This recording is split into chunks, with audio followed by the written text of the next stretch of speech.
kid, open the door. You gonna let me die out here in the cold? I might.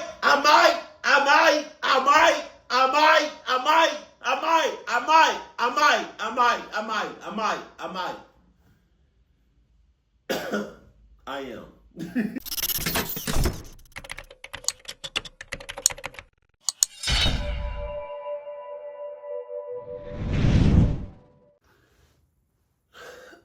Yeah. Never did this hairstyle before. Jesus. Y'all let me know how it is. I got a few reactions. Let me get you the whole. This the back. This the side. This the other side. Right. You got the little bun on the bottom, on the top. I went to one of my coworkers yesterday. He was like, I was like, what? But yeah, I've never done this before. Now, being as though my hairstyle is like this, what role can you see me playing in a movie or a show?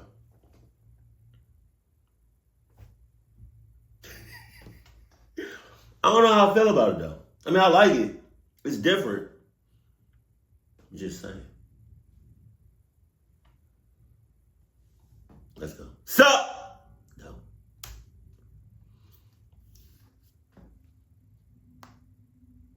M. Owens. Staying with my brother at a cabin in northern Montana. Okay. It was in a dip between the mountains, tucked away in the trees. Wow.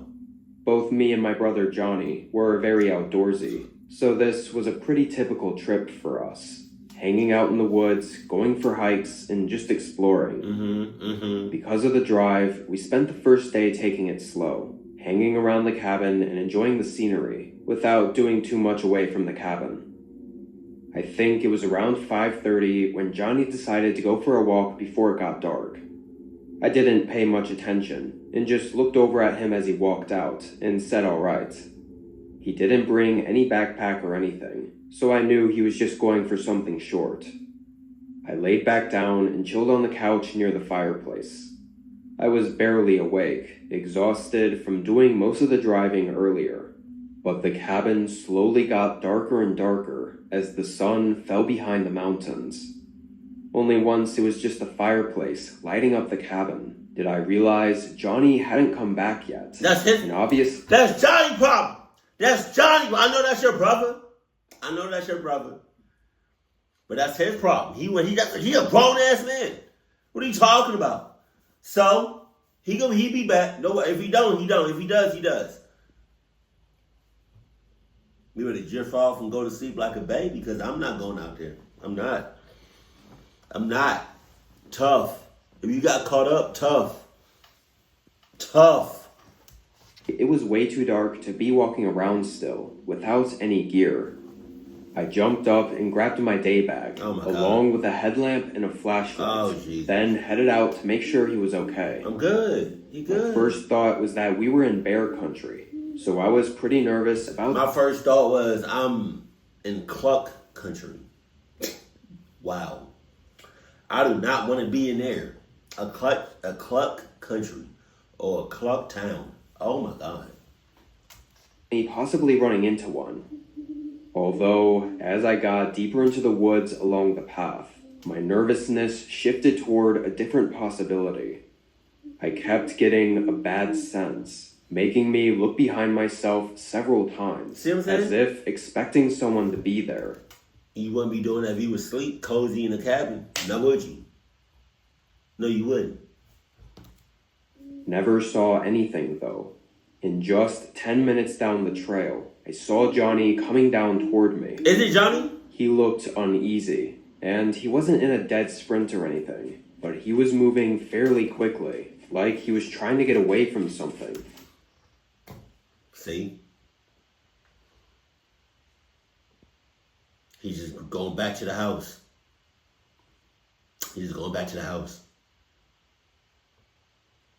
Should have never left. We both started talking at the same time.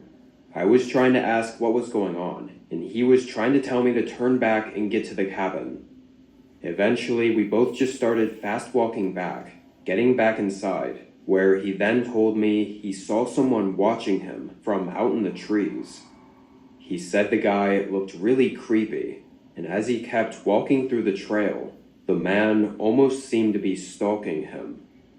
Johnny thought if he just walked back to the cabin in the daylight, the guy might have followed him, so he waited till dark. Johnny, probably because he was the older brother, assured me it was likely nothing though, and he was just trying to be safe rather than sorry. I trusted him, and tried not to worry about it. The guy he saw probably just had a cabin nearby too. What? Or was on a hike. What? We made dinner, then sat out on the front. It seems like your brother got more of a I don't know how to say it, he seems more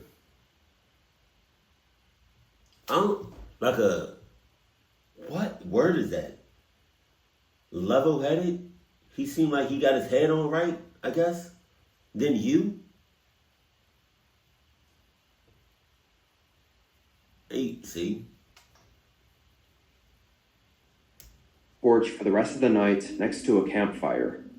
I think both of us were also trying to keep watch for anyone watching us, but neither of us admitted it. The mountains got more quiet as the night went on. We talked around the campfire well into the night, going in later and sleeping until morning. After a short breakfast, we packed our bags and left to go on the main hike in the area, going up to the peak of one of the mountains and taking around 6 hours. Damn! Both of us were super exhausted afterward. The last hour of walking back to the cabin felt like it dragged on. Heading in, Johnny tossed his bag down and said he was going to take a shower. I waited on the couch. The cabin only had 2 rooms and 1 bathroom, so I had to wait for him. I was only laying there for a minute though, when I randomly just remembered about the guy my brother was talking about yesterday. I got up and looked out the windows, almost expecting to see him out there. Come on. I went back over to the couch, but I just felt strange all of a sudden. A few more minutes went by, trying to figure out what it was I was feeling, when I noticed the obnoxious sound of the water pump for the shower hadn't started yet. Johnny? No response. I got up and walked down the hall toward the bedroom. I knocked on the door and said his name again. I felt something unsettling as I reached down. Nah, if I yell to your name and I'm clear as day, I say, Johnny! And it's just us in the house. It's supposed to be just us in the house. And I yelled out your name. And no response. I can't really, I'm working out again. And so I'm sore. So I can't really, I'm just sore all over the place. So I can't really run like, you know. This is the same thing that happened in the beginning. You left the house to go check on him. He's good! Now you're checking on him inside the house. He's good! Watch. You're going to watch. You're about to get watched. I cracked open the door.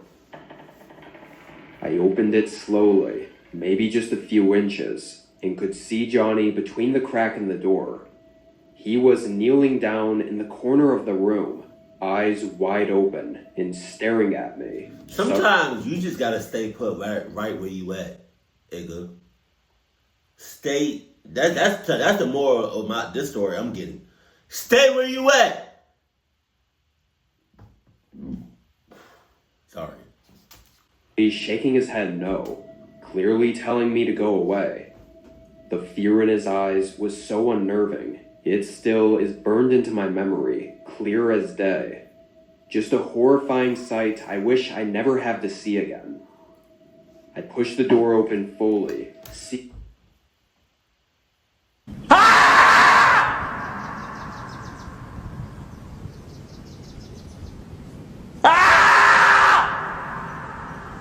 Walk out the door, you see someone that you know and they ask you how you are, and you just have to say that you're fine when you're not really fine, but you just can't get into it because they would never understand. So we all know that on Earth, there's more water than land. That's not true. How so? There's more land under the water.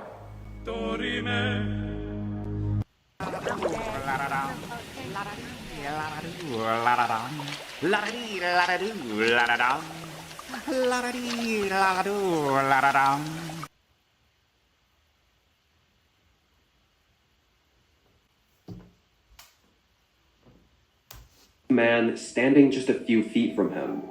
He also had wide eyes, but in a tired, disturbing way.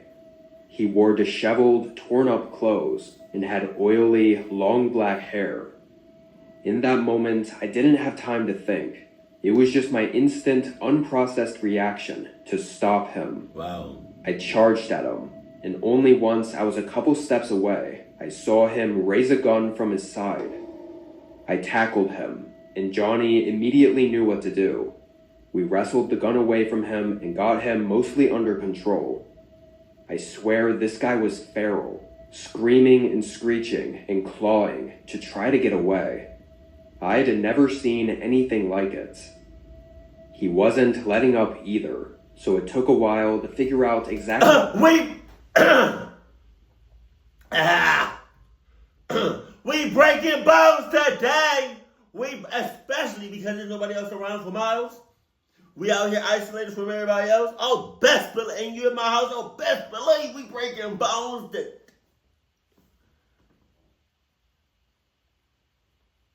I'm not gonna shoot you. I might get you a flesh wound. I might shoot a flesh wound and break a few bones. Yup. Get out of this. We decided Johnny, who was much bigger than I was, would hold him down while I got the car ready. I did as he said, quickly tossing our bags in the car, which had everything already packed in it from our recent hike. Then I turned the car on and got it ready. I went back in and we tried to tie him up with anything we could find around the cabin, just enough to let us get away, and obviously we took the gun with us.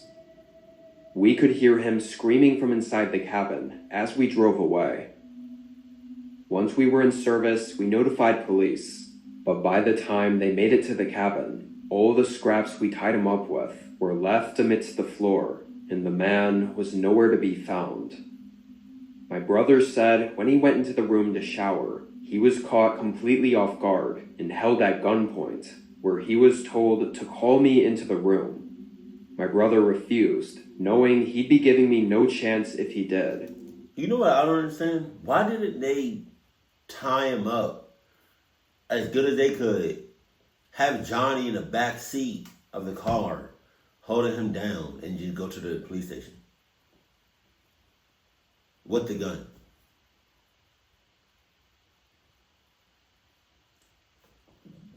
Child?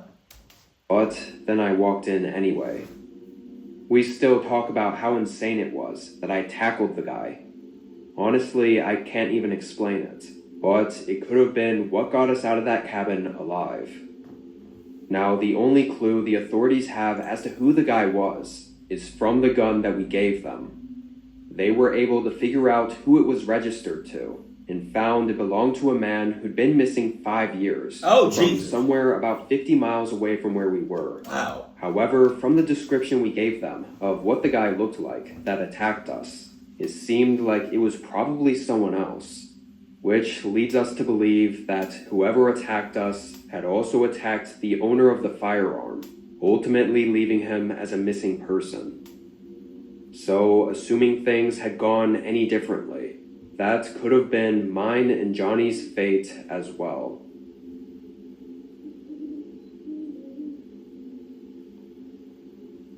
Or it could have just been Johnny's fate, because I would have left. Yes, I would have left my brother. I don't give a damn. I don't care. If you're in a clucked up situation, every person for themselves. Cluck out my face. In 2016, I made a trip down to my father's old cabin. It was 6 hours away in the woods outside of the hometown he grew up in, which was no longer even a town. Damn. Just an abandoned row of old buildings and stores along a deserted road. Oh, shit. We'd never really go to his cabin because he said there wasn't much of a reason to once the town was gone. But after he passed away, I figured it'd be nice to take a trip down there to visit the home he once built. Oh, yeah? I knew it'd be in real bad shape, and I wanted to do some restorations on it as best I could, just to keep it standing and preserve it for as long as possible. Oh, okay. If anything, I hoped the trip would clear my mind a little and give me some peace and quiet. I drove there, arriving at the town and parking my car behind one of the abandoned gas station buildings. Right. Then walked on the thin, rugged, winding trail 2 miles up to the cabin. I had all my backpacking gear and brought along the tools I need for the job. There was a part of me that knew it might have toppled already, so I was prepared to camp the night in a tent if I had to. Luckily, after making the long trek through the woods though, I found the cabin still standing. It was in a small clearing in the trees, just a basic rectangular log cabin with vines and greenery growing up the outer walls. When I walked in, I noticed there were no locks on the door, and found the interior to be in pretty awful shape. Trash scattered everywhere, and a musty, unpleasant smell filling the room. It was clear that at some point, someone realized this place wasn't in use, and probably had stayed here, maybe for a while, although it seemed it wasn't recent. No signs of anything being there for a couple years or so. I moved what I could into the corner of the room, making a flat space to put my stuff, and with the sun already setting, I unrolled my sleeping bag and just settled in.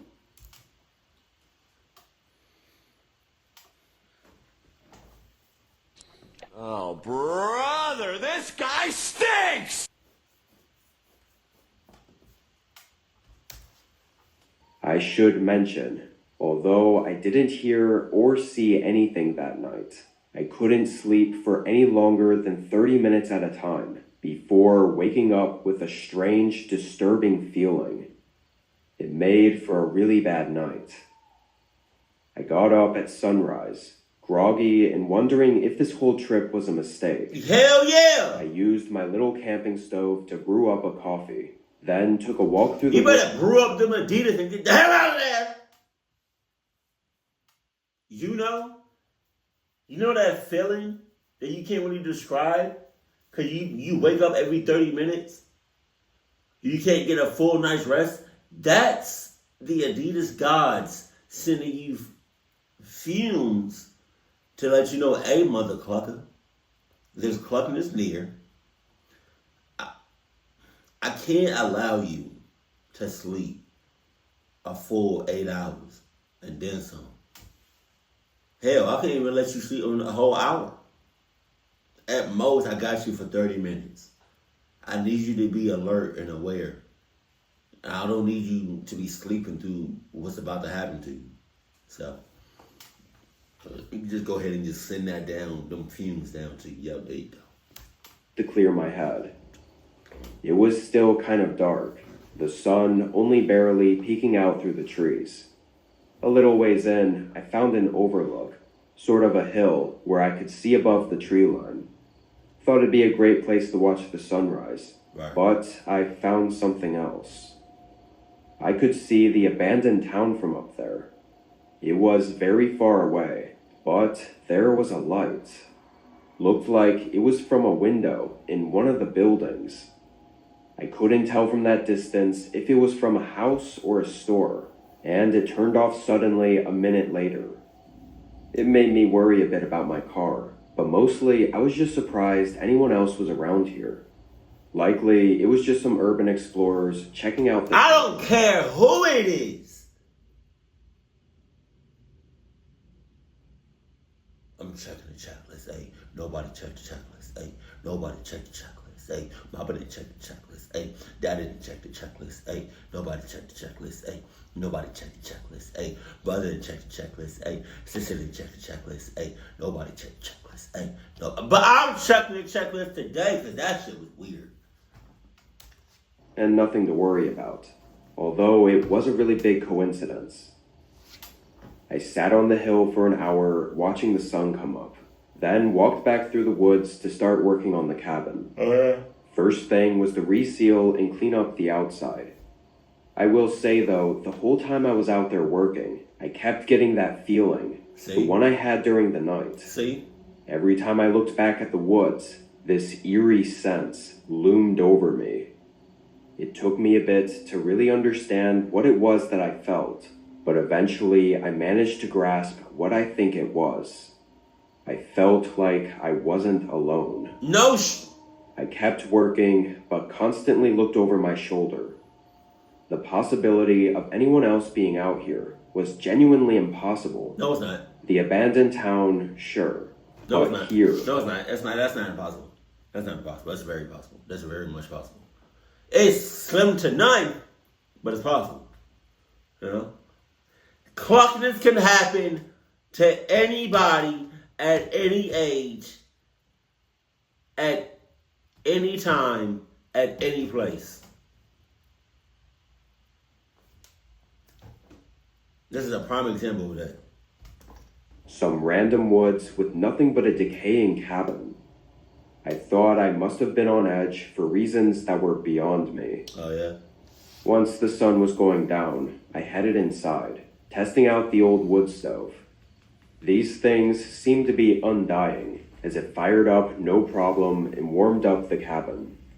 I sat near it and just watched the flames, listening to it crackle as I thought about everything. My dad, this trip, just life in general. But sometime later in the night, the crackles in the flame were suddenly accompanied by a similar sound. Cracks and crunching coming from the front of the cabin. Okay. I turned my head and listened. I only managed to realize it was... I turned my head and started going crazy with it.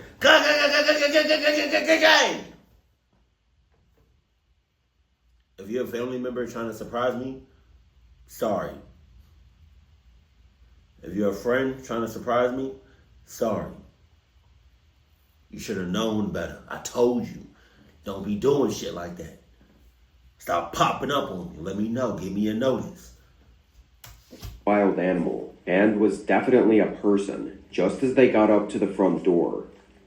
The wood stove suddenly felt like it was 1,000 times louder, preventing me from intently listening to whoever the hell was outside the cabin. Then they knocked, and called out a name that made my whole world stop for a moment. The man called out my dad's name. Okay. It felt like it just took hold of me, making me stand up and walk up to the other side of the door in complete shock. How did he know my dad? I couldn't resist calling out and asking who he was. The man outside hesitated. I think he knew after I spoke that I wasn't my dad. I would have never said anything. But I don't know. That's just me. I'm an old friend of the man who built this cabin. Was hoping I'd get to see him again. The unknown man spoke. I got a little closer to the door, the urge to open it and have someone to talk to about my dad, to hear stories and everything. But still, something kept me from opening it. Yup. Why was he even here? I asked, and the man said he lived in that old town. After thinking for a second, I decided to share that I was the son of the man he was looking for. That's a lot of personal information you keep talking to this mother clucker. What we doing? What we doing? Huh? Can you let me know before we get started, before we get deeper into this video? Jesus. Dad, and he had passed away. The man behind the door paused. I'm real sorry to hear that. Are you? Wish I could have seen him one more time. Are you? Are you sorry? It don't sound like you sorry. There was no emotion. There was no anything in your voice. You sounded very nonchalant, and I can't see your face, but it sounded like your face did this, while you was talking. I'm sorry. I wish I could see him one last time. You know? It just sounds dull and no feeling in you. Wait. See him, but that was weird. You wish you could see him one last time? Like you was gonna unalive him? Like you gonna clock him up to the max? Oh no, I can read between the lines. Initially, it felt nice to hear that, but I quickly sensed something was off about the way he said it. I'm saying! Something in his voice. I'm saying! It wasn't the sadness I was expecting from someone who just found out they lost a friend. Before I could say anything, and almost like he knew I was thinking too hard about it, the man continued talking. Why don't you open up and we can have a chat? It's real cold. Oh, tough. Too much real cold. Tough. You knew what it was when you came out here. You knew what it was. And we're talking right now. I don't care. I don't care what happens. I really don't. Honestly, I don't care what happens to you. You get frostbite. I don't care. We're talking right now. Unless you don't want to get frostbite, I suggest you hurry up this conversation. Oh, here, son. Would be nice to share that fire. Although he talked very slowly, I sensed an urgency or a lack of patience in his voice. Something in me felt he wasn't being truthful. No shit. That maybe he wasn't who he said he was. Sure, he knew my dad's name and was in the town he used to live in, but how did I know he was really a friend of his? Still, as I was thinking, I couldn't find what words to say next, and in my pause, the man asked again for me to open up.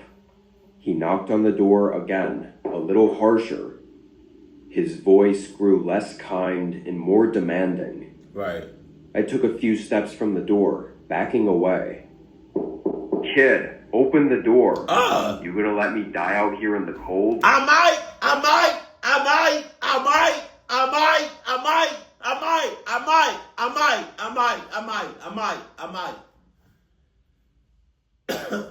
I am.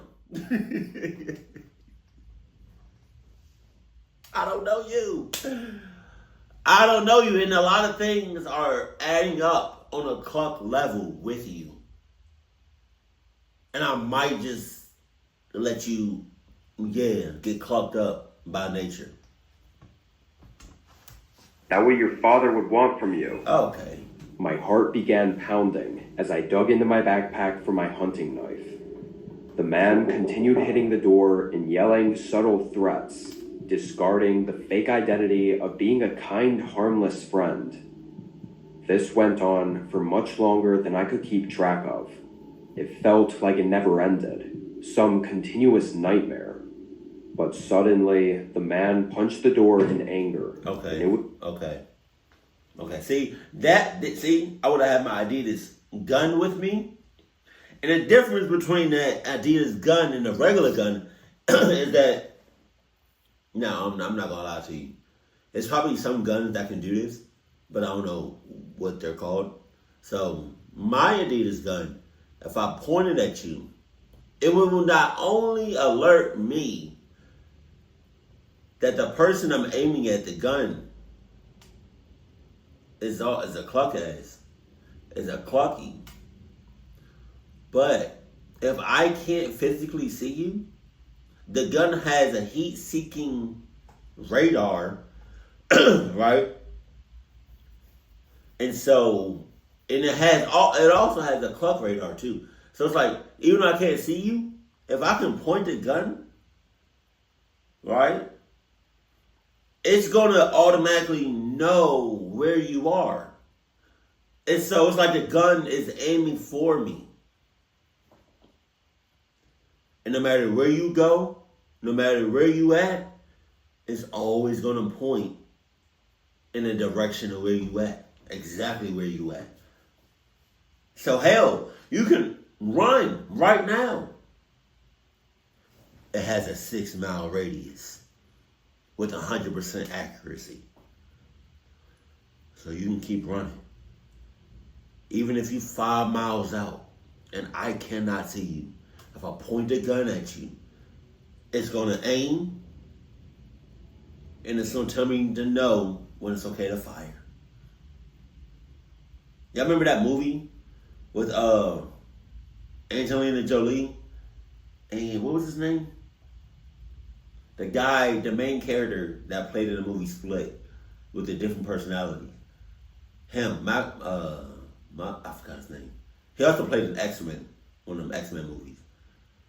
Young Xavier. It's like, you shoot the gun, but it curves. Yup, it got that too. Play with me if you want to. Followed by the sound of his footsteps walking away, going back into the woods. I stayed up all night, mind racing as I waited in fear. Right. But when the sun came up, and with no signs of him around, I hurriedly packed my bag and ran from the cabin. I got really lucky, finding my car untouched, still well hidden behind the crumbling gas station. I fled from the town and drove non-stop back home.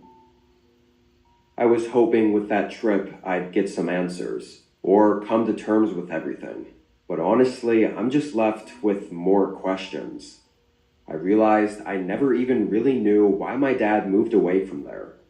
I guess I assumed it was because the town was dying off and everyone else was leaving. But now I think there was probably more to it. And maybe there were other reasons that he'd never brought me back to his cabin. I don't know why that man was still around there, or what he really wanted from me, or how he even knew my dad at all. But something tells me he didn't have any good intentions that night. Oh, yeah. Had I let my emotions get the better of me and opened the door to invite him in, I genuinely don't think I ever would have made it out of that town. You wasn't. Just like your father.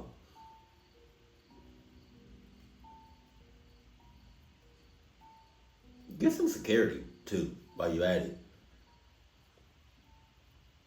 Anonymous. Okay.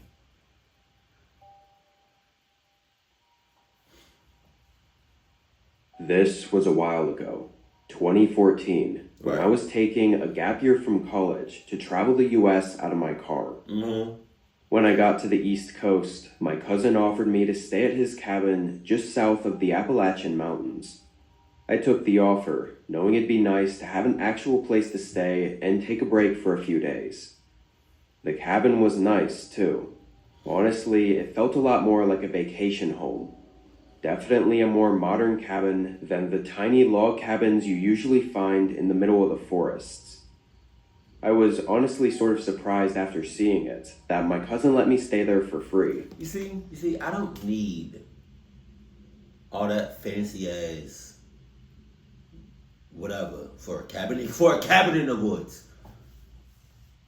I don't need all that. To be fair, looking at something like this puts you even even more of a target. All I need is a basic regular cabin, wood that has wood that's built by logs and shit, you know. Probably some security cameras, and that's it. Adidas is a given. Adidas security, that's a given. It's kind of like, I worked out the other day, right? And I went to a new gym, but it's like in the city. That was my first time going in that gym. It seemed so, it was high tech. I mean, granted, they had what I needed to work out, but it's just like, I don't need all that. You know, just give me some weights, I just want a basic gym. Like that, it was nice. It was nice to look at, but I'm not with all that high tech, especially in a gym. You there to work out, and that's it. Like, I don't need all that extra. I started moving a bunch of stuff from my car into the cabin. Before I went back out to grab whatever was left over, and noticed someone watching me. They were out in the tree line, standing far from the path, and with nothing else but me in the house in his view, he had to be looking. All I'm gonna say is, as long as you stay in the tree line, we're gonna be alright. You come any closer,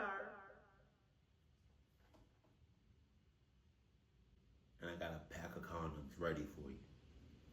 Cause best believe I'm clucking you up on everything I love.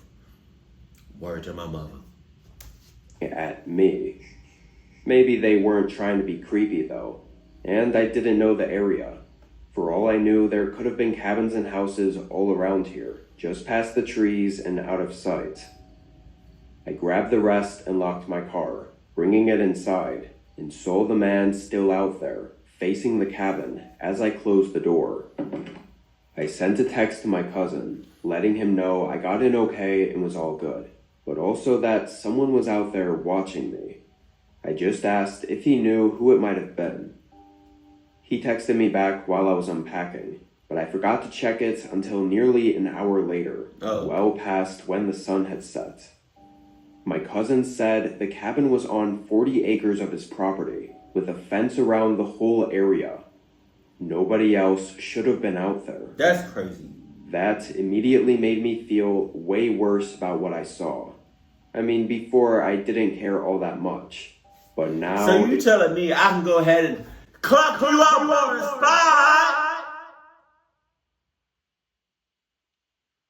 Okay. Because now you're on my land. Now you're on my property. I can do whatever I want to. It's GG's for you. Pretty strange that they were on the property, just staring at me from afar. I went and looked outside again, but beyond the lights from the cabin, it was pitch black. I couldn't even see up to the tree line. It was just complete darkness all around. Wow. It gave me a chill as I closed the curtains. I tried to cool off by watching a movie and resting in the bedroom. See, now at that point, that would have been nice to have some Adidas light bulbs, some Adidas lights. And you know how some regular light bulbs, they're kind of easy to crack and break. Now these Adidas light bulbs, they're basically indestructible, and they bright as hell. One Adidas light bulb is bright enough for one football field. And you're on 40 acres of land?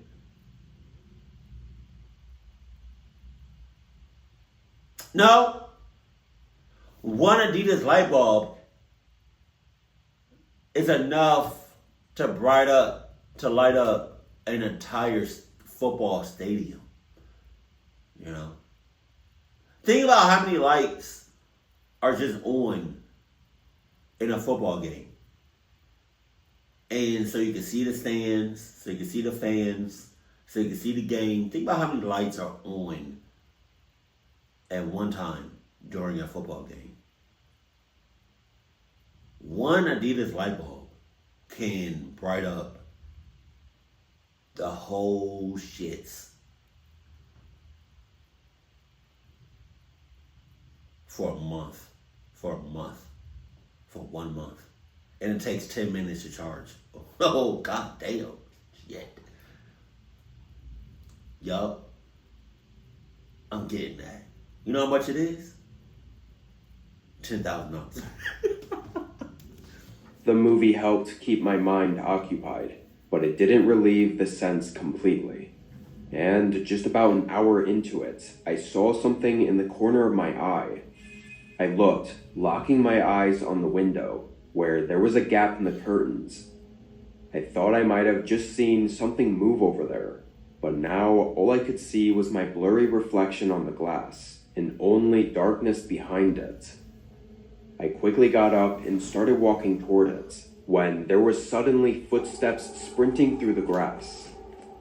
By the time I was looking out the window, I couldn't see anything. I could only faintly hear the footsteps going further into the dark.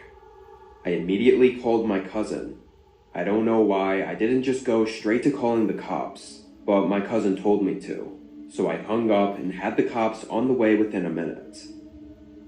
For how far Within a minute? God damn. the cabin was, the officer made it there in a decent amount of time.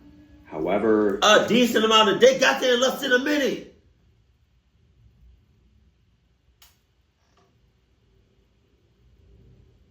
So you telling me, where you from? You talking about they got there in decent time.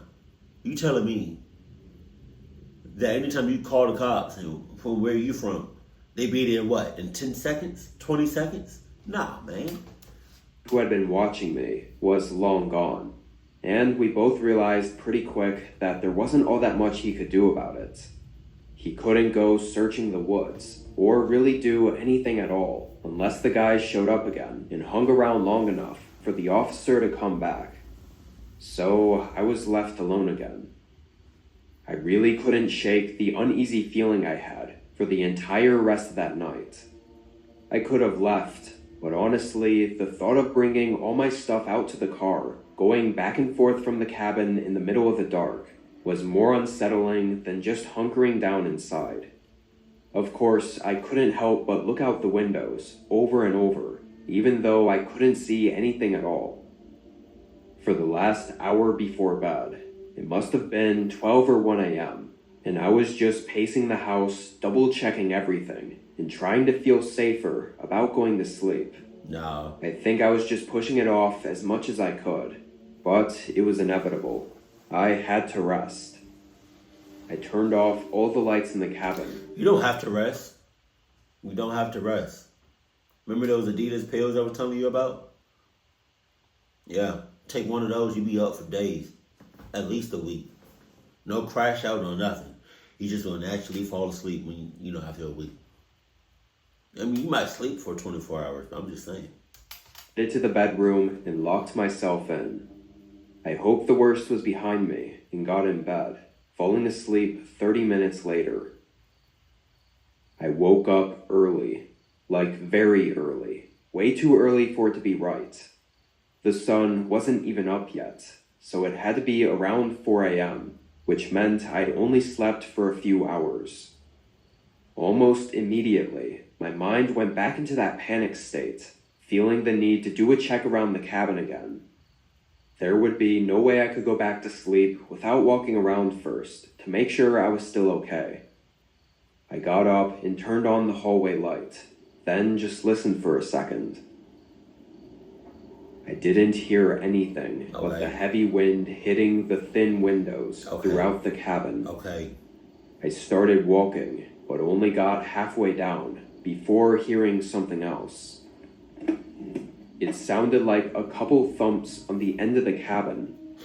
I knew there was a small library kind of room and a kitchen on that end. I crept a bit closer, and through the lights from the hallway, I could see the shadow of something moving near the end. I froze up, wanting to not believe the situation I was in. But the shadow suddenly stopped moving. There was a few seconds, then it slowly started moving again, before a figure appeared at the end of the hallway. Jesus. Just from the shape of the figure, I knew it was the same guy that had been watching me, the one I saw out in the trees. I turned around and locked myself back in the bedroom. The silence that followed was deafening. I thought he'd chase me, or try to attack me, or even break down the door. But it was just silent. I could hear my heart pounding. Then a few slow footsteps moved down the hall, right up to the other side of the door, and the man just stood out there. I clenched my phone in my hand, wanting to call for help, but thinking he might hear me and decide to speed up the process of whatever he had planned. So instead, I made the sporadic decision to grab my keys, open the window, and make a run for my car. I got in and sped away from the cabin. When it was all said and done, cops got there and found nobody. The man had entered from a window on the far end that had a broken lock. Whether he had broken it, or it already was, is undetermined. But the cops also found the bedroom door open. The lock on it was just one of those standard pushpin ones. Regardless, that meant the man was prepared to open the door, and was going to at any minute. So if I tried to stay there and wait for police, I wouldn't have gotten out so easily. What's really weird is he was there from the moment I arrived at the cabin, which likely means he'd been watching the place for a while, maybe waiting for me or someone to arrive. What he really was intending, I luckily didn't have to find out. My question is, how long was, if you never showed up, how long was he going to wait? He was probably going to wait there until somebody showed up. Okay, here's the thing. If you doing a cabin in the woods by yourself, check the checklist. That's a must. That's like, you have to do that. But if you're in a cabin in the woods with other people, not only should you check the checklist, but if something pops off on a clock level, I have to keep telling y'all this. Once you find yourself in a clucked up situation, it's every person for themselves. I don't care who you with. You can be with your spouse. You can be with your love interest, your partner. You can be with your family member, your friends, your coworkers. You know, you could be with your ex. You could be with your side piece. You know, you could be with your neighbor. I guess, like, if you and your neighbor decided y'all just want to do something, that is so weird. You know, if you're there with your child, you know, if you're there with your teacher, no matter who you're with in a cabin in the woods, if you find yourself in a clubbed up situation, it's every person for themselves. And as far as I know, everybody's in cahoots. So get out of there. That's my advice for today's video. Keep it cool. Keep it classy, and I love you. Stay happy. My family.